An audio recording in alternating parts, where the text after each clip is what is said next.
Yo, we're gonna be reacting to 5 most disturbing Reddit threads. Let's get it. Let me turn around.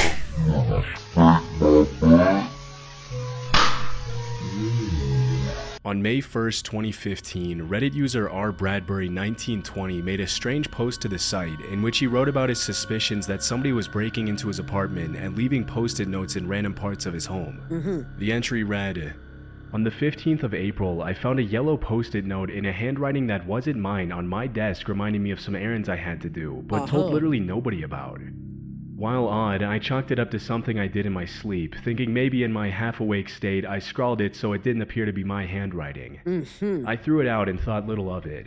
Every time I feel like there's something wrong in a house, I do a sweep of the house.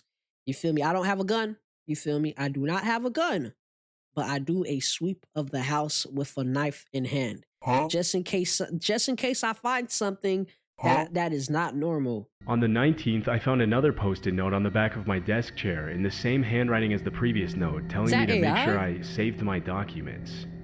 I was freaked out, but there were no other signs of a break-in, so I set up a webcam in my house and aimed it at my desk and used a security camera app for it to record after detecting movement. Excuse me, okay? On the 28th, I woke up to find another post-it note, this one saying, "Our landlord isn't letting me talk to you, but it's important we do." I immediately checked the webcam's folder on my computer and found nothing from the night before, but my computer's recycling bin had been emptied, which I am certain I did not do recently, indicating someone had noticed the webcam and deleted the files. They were just saved straight to my folder on my desktop called webcam. Why would you put the folder on your desktop? That's dumb. Today, on the 1st of May, I found another post-it note, this time on the outside of my door with nothing written on it, and there also appeared to be post-its on many other doors in my apartment complex, all blank in varying colors. Do I have any legal recourse here? I have no proof except for the post-its, but those are written by my pen and on my post-it notes, so conceivably I could have faked them. Okay. Would contacting the police get me in any trouble if they can't determine an outside source for this? I just want to make sure I'm not wasting anyone's time. Should I consult my landlord, those also living in the complex? The entry is already extremely odd and a bit concerning, but in a later edit, the uploader mentioned something that took his story to a whole new level of creepy. Edit: I pulled up a letter I received from my landlord back when I moved in, and the handwriting is identical. Could this count as evidence? After reading the post, most people would probably find it odd that the user's landlord could have any information about him that he didn't explicitly mention in their conversations. Yeah. Based on the information in the post alone, it would be almost... If I see stuff like that, first off, if I think it's only happening in my house, like I said, I do a sweep of the house. Like if I see post-it notes on my neighbor's door, now it's time to ask questions. You have to be smart. It's impossible for an ordinary person to figure out what was causing the mysterious post-it notes to appear in the uploader's apartment. The unusual nature of the entry made more than a few users think that the uploader was making the story up. So, the handwriting is identical, and the landlord wrote that the landlord doesn't want the landlord to talk to you? You're probably sleepwalking. Also, I think you're making this up because you're not providing enough detail. Are they showing up after you wake up? So they were there at night? Did you find the post-its coming home? Did you find the one behind your desk by chance, or noticeably the same day? Others jumped into the thread to give the uploader advice. Get one of the door locks that can only be unlocked from the inside. If it's the landlord and he is using his key, then he won't be able to get in, at least through the front door. But it wasn't until several hours later that another user named Kakerlak responded to the entry with a comment that took the thread in a very different direction. You seem sincere, and this doesn't appear to be the plot of a Ray Bradbury story. It's possible that your landlord is leaving notes inside your apartment, but they don't make any sense in the context you're describing them. It's likely that you're writing the notes yourself, but you are forgetting. Do you use post-it notes as reminders in any other parts of your life or job? Yes, this might be a mental health issue. You might be experiencing some sort of dissociative disorder. Or it might be a physical problem. You mentioned that you have a very unusual narrow bedroom with no windows. Is there a chance that you are not getting enough ventilation when you sleep, or that there is a carbon monoxide leak in the building? A cheap CO detector, which you should have anyway, is a fast way to find out. You also have really bad headaches. You know your own medical and mental history and your other experiences. If you think these incidents might be you, writing notes to yourself, there's no shame in getting someone qualified to give you an opinion. As you probably know, carbon monoxide is an odorless gas that is incredibly dangerous. Yo, chat, there was this family in Haiti who left their generator in the house, I think after a hurricane, and they left the doors and windows closed, and they all died because of monoxide, dioxide, whatever, right? Carbon monoxide or dioxide poisoning, bruh. Bro, that is a dangerous gas. For humans. That is a dangerous At low gas. concentrations, it can cause headaches, dizziness, and confusion, but at high levels, it can easily kill you. For Kakerlak, Like, I remember there was a family, I think it was in Cali back in 2014, who died to that, bro, and it was all over the news. To know that the user had an unusually narrow bedroom with no windows, he would have had to go through some of R. Bradbury's older posts, which is ultimately what gave him enough information to come up with a solid hypothesis and potentially save the uploader's life. 3 years after the incident, WBUR Boston Public Radio turned the thread into a podcast episode as a part of their Endless Thread cooperative project with Reddit. In the episode, they interviewed Kakerlak, whose real name is Ken Roach, an engineer who had been through a similar experience with carbon monoxide. When asked about how he came up with his hypothesis, he replied, "There was a past post where R. Bradbury 1920 was asking in an interior design subreddit about how to fit a desk and bed into a really narrow apartment that they were moving into that didn't have any windows. Yeah, I ain't gonna That got lie, me bro. thinking, gosh, an apartment in Boston with no windows, of course they're hallucinating. Their landlord is not coming in and writing notes, but why are they hallucinating?" I ain't gonna lie, bro. Apartment with no windows is scary. It's scary. R. Bradbury replied to Kakerlak's comment just a few minutes later saying, "I have had really bad headaches, and I actually already do have a CO detector. Guess I should probably take that out of its box and plug it in." Okay. The fact that the uploader incorrectly set up the webcam and assumed the files had been deleted was probably related to the confusion caused by carbon monoxide poisoning, a theory that many of the comments in the thread seem to echo. Following the original uploader's reply, several users jumped into the thread to praise Kakerlak and highlight how badly things could have turned out if he hadn't been active on the thread at that exact moment. Kakerlak just saved your life, R. Bradbury 1920, literally. Seriously, send that guy money. The probability of joining these two people, one with the problem and the other with the ability to pick out the details and propose a hypothesis, is absolutely insane. R. Bradbury 1920 could have choked on himself for years before reaching this conclusion. Talk about crowdsourcing information. In a comment that he made on another post a couple of years later, R. Bradbury provided a few more details that clarified his situation a little more.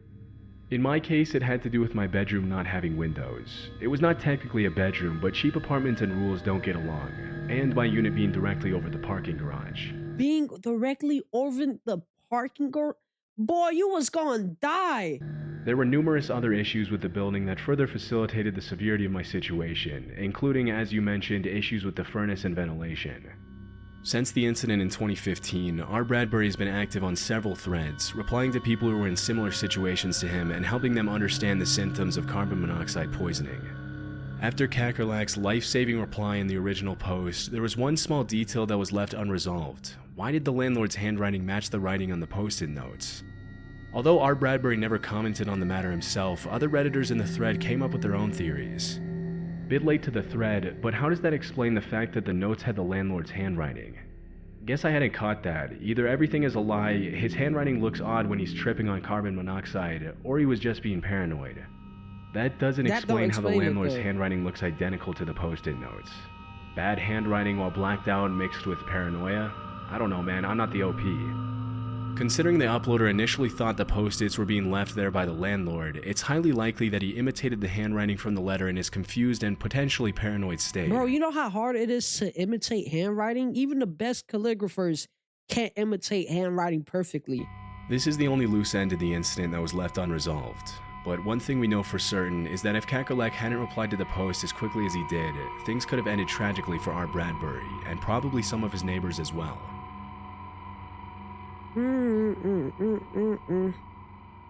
At around 1 a.m. on October 4th, 2010, Reddit user Khaled the Gypsy posted a concerning entry with the title, "Does this mean the FBI is after us? Me and my friend went to the mechanic today, and we found this on his car. Oh? I'm pretty confident it's a tracking device by the FBI, but my friend's roommate thinks it's a bomb." 1, 2, 3, 4. Yeah, that's magnets. It looks like a pipe bomb. I ain't gonna lie to you. It does look like a pipe bomb, but the FBI will use a smaller tracking device. Edit 1. I should also clarify that the FBI had an interest in my friend since his father passed away, as he was a religious leader, and they've made attempts at contacting my friend to spew racist questions. Edit 2. I should have been more clear when clarifying, but yeah, you didn't even have to say much. Yummer. But it was my friend's car, and he doesn't use Reddit. My Okay. plan was to just put the device on another car or in a lake. But when you come home to two stoned people who are hearing things in the device and convinced it's a bomb, you just gotta be sure. Yeah, you could die Edit like 3. that. More pictures. What Edit the 4. fuck? Why? Why are you doing that? Yeah, those are magnets. This is for sure a tracking device. People keep repeating some posts, so I'll address the more frequently asked questions here. The device was found near the exhaust, but further in. My friend's Okay. father was a Muslim religious leader. It is not an ex-girlfriend that placed the device on his car, nor some random other employer or I laughed so such. hard today at He lunch. bought the What you car a mean? little under a year ago, and it wasn't there for sure then. Okay. Last edit. I'm doing another post because the story has many new developments, hopefully within a few hours. A comment that quickly rose to the top read, "It's a Guardian ST820. It's a GPS tracking unit made by the company Cobham. The product line is called Orion." The Redditor who said that the battery and magnetic unit is handmade is wrong. You've got the standard kit. It's sold like that by Cobham. Okay. Sales is restricted to Army and law enforcement. Too long didn't read, yes, FBI or police is after you.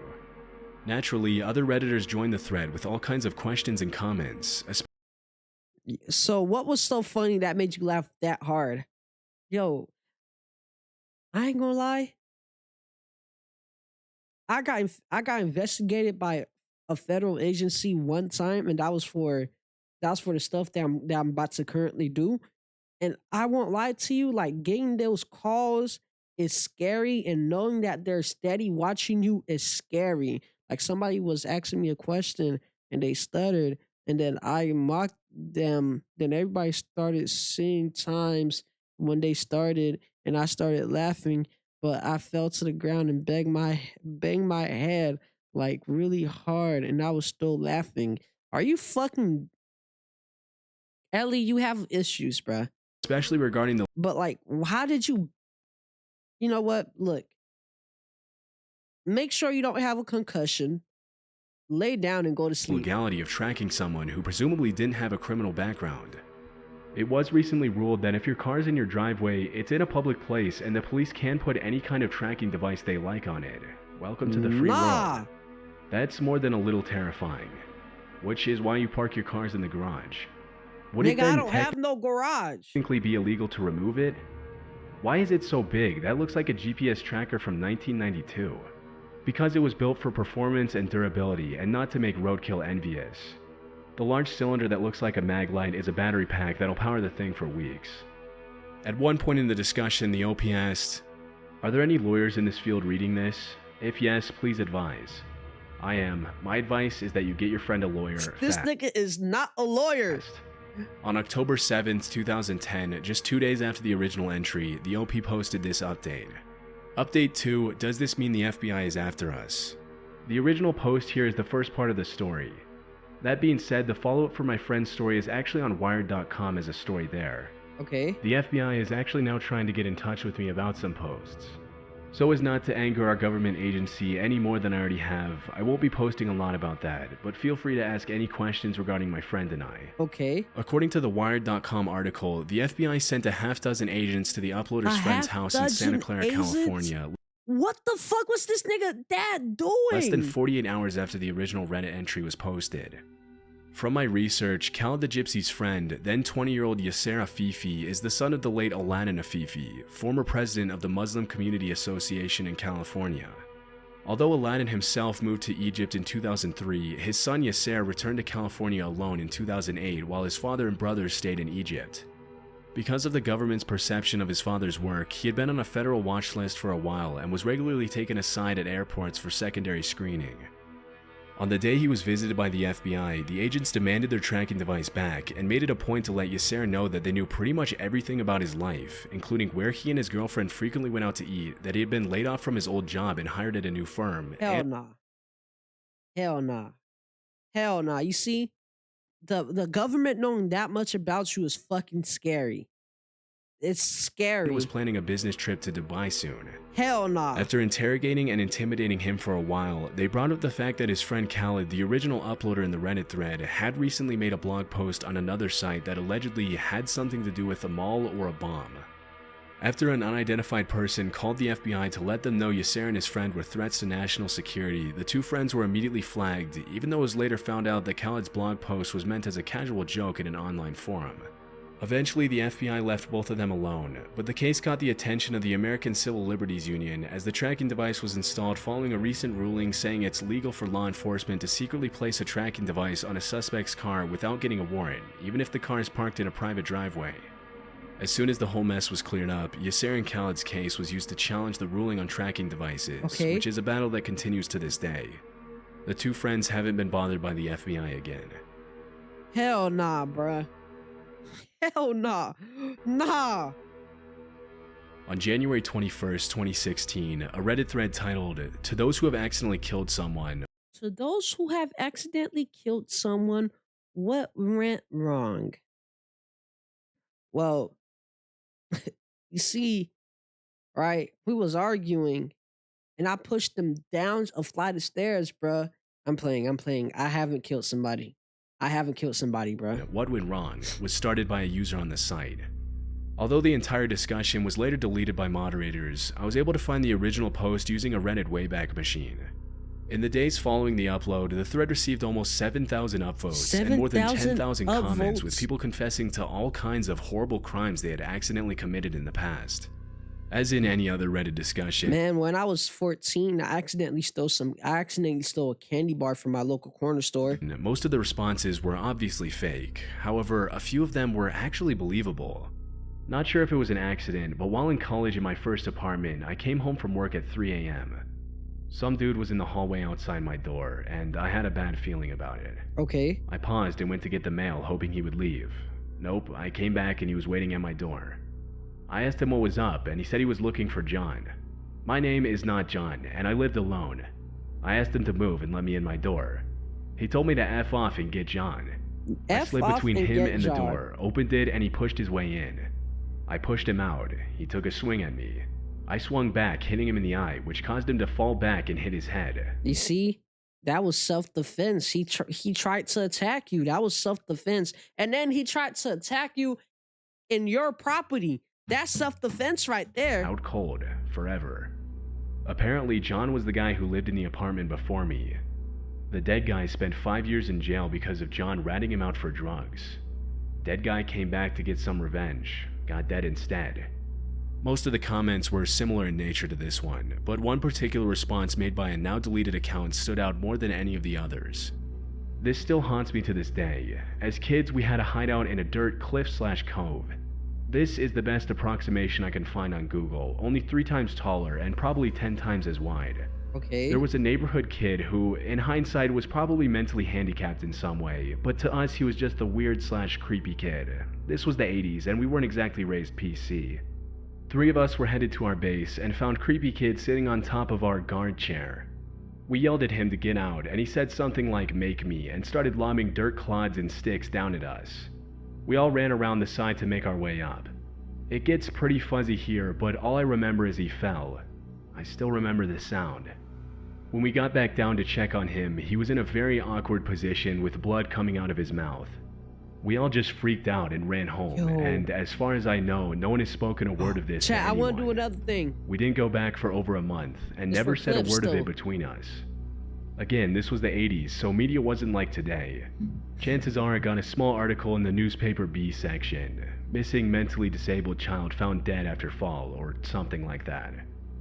Most of the responses to that confession were pretty unremarkable, but one comment sparked a mystery that remains unsolved to this day. Was it Scott Kleesholt? He went missing in 1988 in St. Charles, Missouri, correct? That would make you around 10 or 11 at the time he went missing. He would have been 9. The fact that the response included such specific information on a particular case. If some shit like that happened, right? If I confess I killed somebody back in 1988 and somebody on the internet said the person name, I think it's time to hide. Case raised a red flag for many users of the platform who went to do their own research on the case. According to what I found, Scott Kleesholt was a young boy who grew up in the 80s about 20 minutes from St. Louis, across the Missouri River.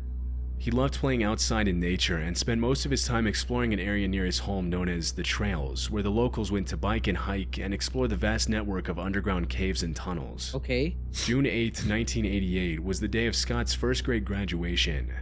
His parents had promised him that they would buy him a new pair of shoes and take him out to dinner to celebrate the occasion, and when he got back from school, he went to the Trails to play while he waited for them to get ready.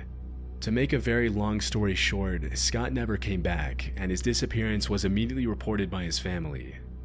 Unfortunately, a violent storm broke out that night, followed by a series of flash floods, which complicated the search for the boy. No. Despite the leads that popped up in the case over the years, the disappearance of Scott Cleesholt remains a mystery to this day. In 2011, the case was featured on an episode of Nancy Grace, in which Scott's older brother gave his account of what happened on the day of his Nancy Grace hate Stacy, whatever her name is, the bitch that killed her daughter so much. brother's Shout to Nancy disappearance. Grace. She's the biggest Who hater. was the last person to see him? As far as I know, family and friends would have been my older sister Stacy before she had left for work and stuff, and she was there when he had come home and changed after school and that. So, as far as I know, it was Stacy. Alarm! What did Alarm! Stacy Alarm! He was the last time she had seen him. He was at the top of the hill, just playing, running around, being a kid like we did. You know, I know people say not to play in the streets, but that's where we played, up at the top of the street. Man, back when niggas used to play That's where outside, he bruh. was. And this was a fairly urban but rural area, too. You were sort of out in the country, right, where kids just could feel free to play? Yeah, it was a neighborhood. I mean, it was a neighborhood full of 100 kids probably in the neighborhood. 100 but, kids? right, Bro, I remember, right? This was like in the early 2000s when I first moved in here, bro. Every kid used to play outside, bruh. Every kid used to play. Yes, we had cable and shit like that, but most of the time we used to be playing outside, bro. And we used to have the green box. They reinstalled the green box recently, and bro, it used to be a time. 5 minutes from our house was nothing. Farmlands and fields and dirt trails and stuff like that. How violent was that storm late afternoon? And did you think your brother had just hidden to have cover? Yeah, it was a pretty bad storm. You know, it just came and went pretty quick. You know, I don't think he hid somewhere. We just assumed that he was inside someone's house, you know, playing inside with another friend. You know, and that's just kind of then started knocking on doors, on every door. What's most disturbing about the Reddit comment, however, is that almost immediately after the user posted the comment regarding the accidental potential death, the confession along with his entire account was deleted, which came off as extremely suspicious to other Redditors in the thread. According to the St. Louis Post, Scott was last seen in the 3300 block of Leverens Drive near the Trails. Okay. Based on the current Google Maps aerial view of the location, the description of the area by the Reddit user initially doesn't seem to match up with the images, but one user on another thread mentioned that the location that is now Fox Hill Park in St. Charles had dirt trails and several steep gorges cutting through it in 1990. It's a little over a mile by foot from the last sighting of Scott Cleesholt. Route I-370 wasn't built then, so it was accessible by foot. Today it has been graded somewhat and has stormwater management areas, but you can still see the cliffs. Based on this account, it's not hard to see how the Reddit user's story could match up with what actually happened.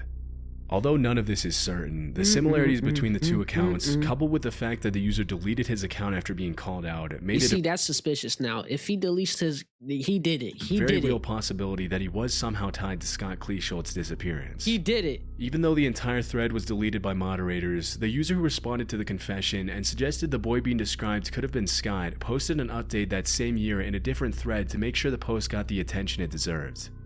I'm only posting here as it was removed from r/askreddit, and they didn't seem keen on the idea of reinstating after I removed the potentially identifiable info. And if this has any chance of getting public awareness on these kids or this story and potentially bringing some closure to the families of the missing ones, then I want people to see it.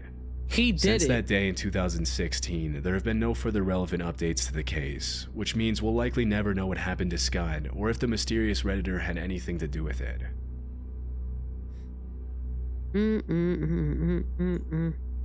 On July 29th, 2019, user Iceman Throwaway 123 posted an entry in the Afraid to Ask subreddit, which ended up getting over 20,000 upvotes and thousands of comments and replies. The title of the entry was 12 mysterious and identical stores open up on my street. What could be happening? 12 mysterious It identical read, stores. I live just outside a big city. That is either 12 CIA fronts or listen, money laundering. In what resembles a suburban main street. Money laundering. Like many suburban main streets, retail business has been rough, and they've all closed down. After a month of nothingness, suddenly 12, yes a dozen, identical convenience stores pop up. Money laundering or they look CIA the same, front. They aim for the same floor plan, they sell the same products at the same prices. The names are all tiny variations of each other, like Town Name Mart or Market of Town Name, and all clearly bought their signs from the same place, as the fonts, colors, size, and shapes are all identical.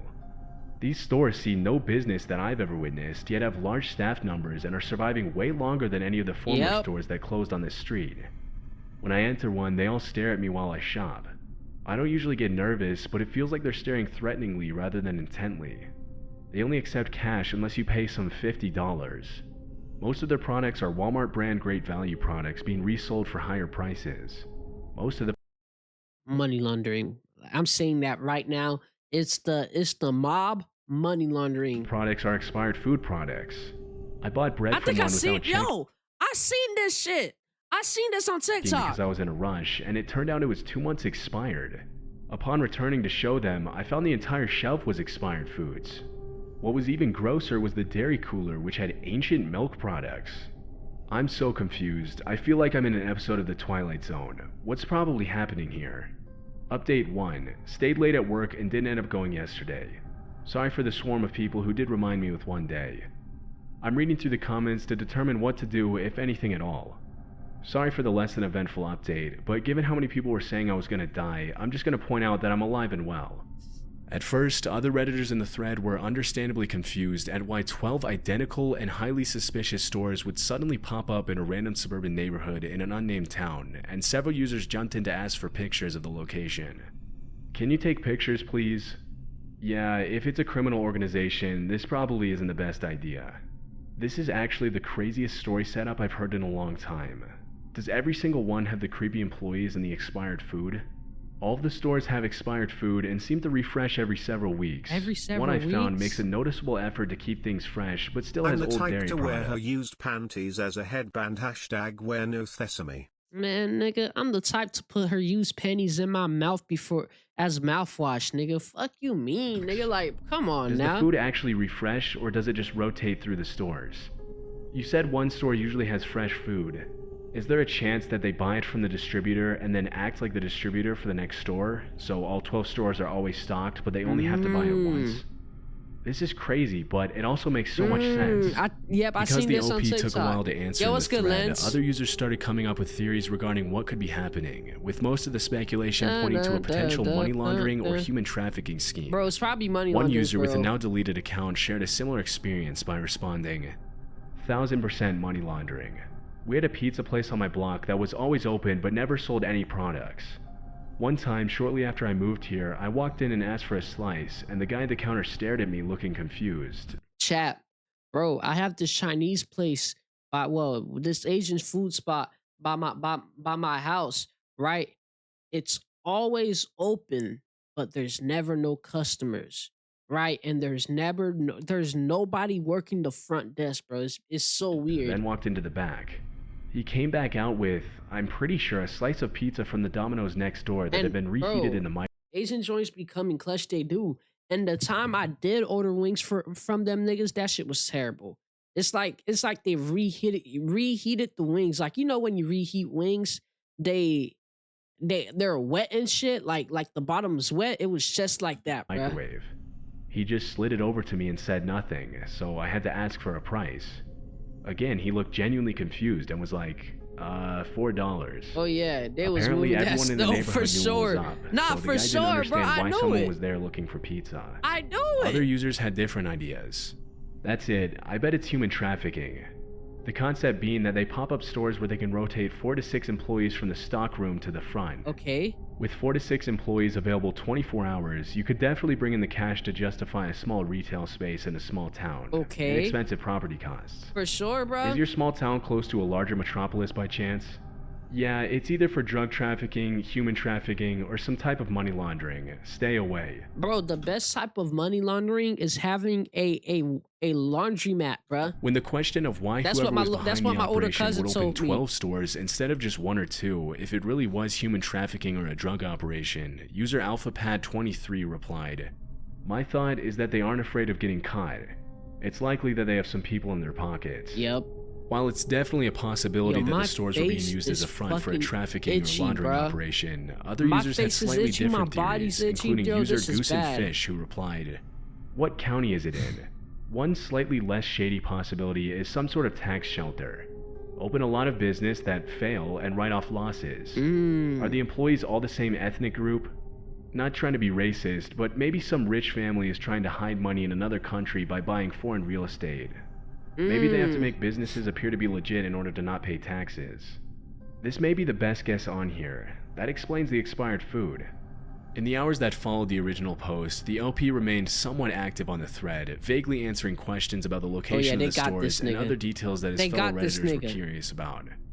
In one of the comments, Iceman Throwaway 123 mentioned, "I hope this isn't giving away my location details, but the town is old. Not the town, but the people in it. It's basically a retirement community, and I often joke I'm the youngest person in the whole zip code by 30 years. Honestly might be true. I don't have many people to talk to about it. I did have friends over a month ago who I showed. The reactions were like mine. I got shock this and one idea that I want to but we try were out, drunk bro. and more folk. Today we're just trying out ideas, bro. Today, I ain't gonna lie, we tried out we tried reacting to like underground art rappers. So I reacted to Netspin and Che. I said Netspin, Osama-san and Che. And then I got this other idea where we're doing a morality test. I gotta find the account though. Focused on having fun than chasing conspiracies. Eventually, because the uploader failed to post any pictures or even mention the location of the town, more and more Redditors started to assume the post was fake. Look, you made a throwaway. Why not say the city/area or at least give us some hints so we can conclude it ourselves? Hell this no, sounds nigga. so bizarre that it has to be fake. There has to be some way to get authority involved if all they sell is expired goods. Up! Dude, this reads like a creepypasta. That's because it's fake. No updates. Suspicious. Bro. No update, no pictures, no name of town. Bro, this nigga don't want to like dox himself for one, and that I don't understand Reddit. He don't want to dox himself, and he don't want to like put himself in danger if it's actually something dangerous, and they stole what like no. I kind of doubt any of this is real. After a few days, the LP stopped responding altogether. That was the last post, comment, or thread he ever participated in with that account. Whether or not this story is actually true is still up in the air. The post remains a mystery to this day. Bro, I've been lacking on eating, bro. In 2011, the subreddit The Truth Is Here was created for people to share personal encounters with the paranormal and unknown. Since its creation, the subreddit has seen a lot of odd and interesting posts, with some of them rightfully being very disturbing. Like what? On September 9th, 2013, a user posted the following entry from a now deleted account.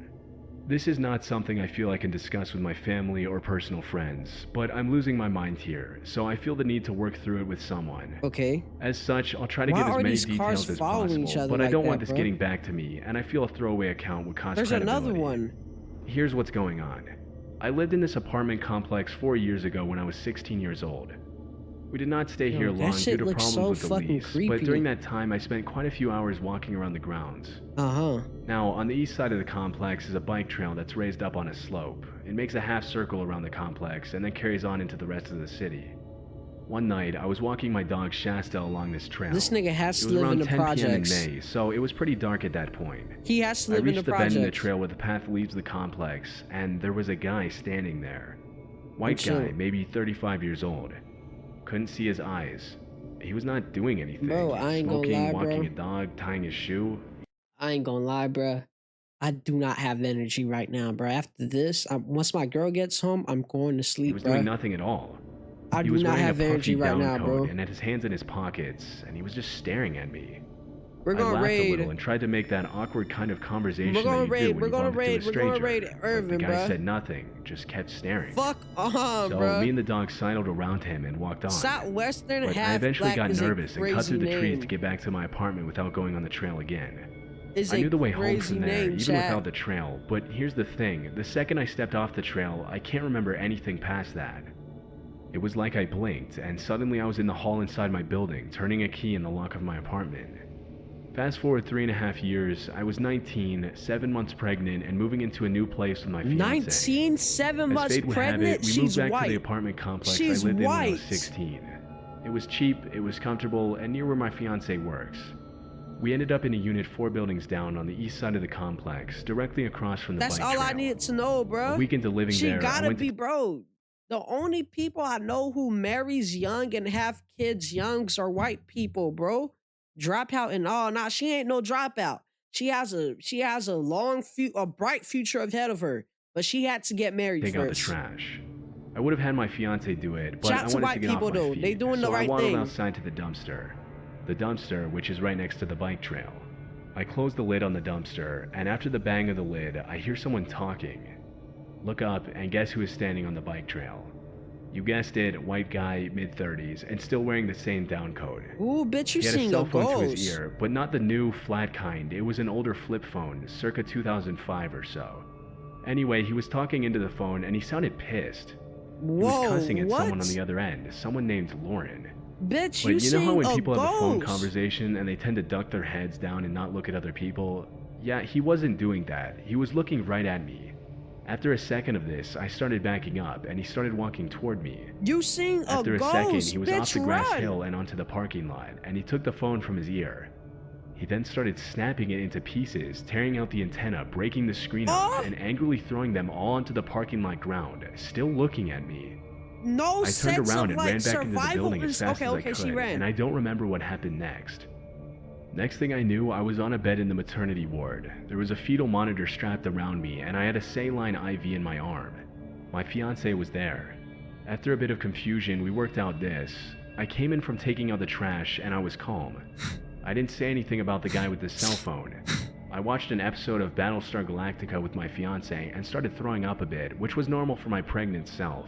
Yeah. But I spiked a pretty nasty fever later, so there we were at 5 a.m. in the hospital making sure I was okay. All this time, apparently, I was perfectly alert, and on the way to the hospital, I apparently talked about our plans for the upcoming Christmas. Yeah. I was discharged an hour later. They said I had the flu. They gave me Tamiflu and told me to sleep it off and stay indoors. When we pulled into the apartment parking lot, I got out of the car and looked for the cell phone he dropped. It was there, but it looked like it had been run over, probably by us, and was cracked into dozens of pieces. She's seeing a I ghost. collected She what I has could, no and it survival. looks like it was a Nokia Why would you 6085. collect it? This happened in December 2012. Today is Monday, September 9th, 2013. I have not seen the man in the down coat since then, until this morning. My fiance, yep, still not married, leaves for work at 6 a.m. Not working until 1 p.m. myself, I'm usually still asleep at this point. Around 8 a.m., I got up and put a robe on because somebody was knocking on our door. Shasta was growling at the door, which was a little unusual. She will typically bark at people, but never growl. I told her to go to her kennel, and she sulked away, and I answered the door. No I should have survival looked through the instincts? peephole first, but I didn't, and I cannot express how much I regret that. The Where's man in the the coat surviv- was on the other side. I remember seeing him, and I remember wondering, why is he still wearing that coat in this weather? But after that, I remember nothing. I woke up an hour and a half ago, sitting at my kitchen table. The first thing I noticed was how unbearably hot it was in the apartment. I went to the thermostat and found that it had been set to 90 degrees and was blowing out hot air. I wasn't wearing my robe anymore. I was dressed for the day in my work uniform, and I'm getting ready to leave soon. My baby, now 7 months old, was in her crib. She was crying, evidently not having been fed or changed. There was pee all over her bed, as her diaper had leaked. Shasta was laying by the crib, whimpering. I fed the baby, got her changed, and checked Like, it's a ghost! my dog for any injuries. She wasn't hurt. I'm not hurt either, but there is blood on the floor by my doorway. I wonder if Shasta bit the man. I don't know. He's gone, and from what I can tell, nothing has been stolen from the place. What do I do now? Edit. In case it's not obvious, I seem to have lost an hour and a half in this last encounter. It was 8:07 a.m. when I got up, and by the time I had the sense to check the clock again, it was about 9:45. Due to the level of detail the user provided, it seems unlikely that the story was made up for attention. In fact, nobody in the thread accused her of lying at any point, Like which is pretty what? rare in online forums. Most people immediately recognize the uploader's problems as symptoms of a serious neurological issue. I'd go to the doctor.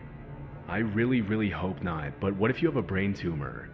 It could cause some vivid hallucinations. Oh. Also, losing time is typical of a seizure. Oh. It could be many things, but I hope it's really just something that This has nothing to Cardi do with album health. ass. You see, Could be niggas just the man in the hating, bro. white coat. Is your brain communicating that you're about to have a seizure? I'm with the others. You need to visit a neurologist. Nigga, you just Unfortunately, since the hating. account that made the post has been deleted, there was no way for me to find any potential updates made by the uploader. However, she didn't reply to any of the comments made on the thread she started, which means she was either able to get the help she needed, or something ended up happening to her. Alright, bro.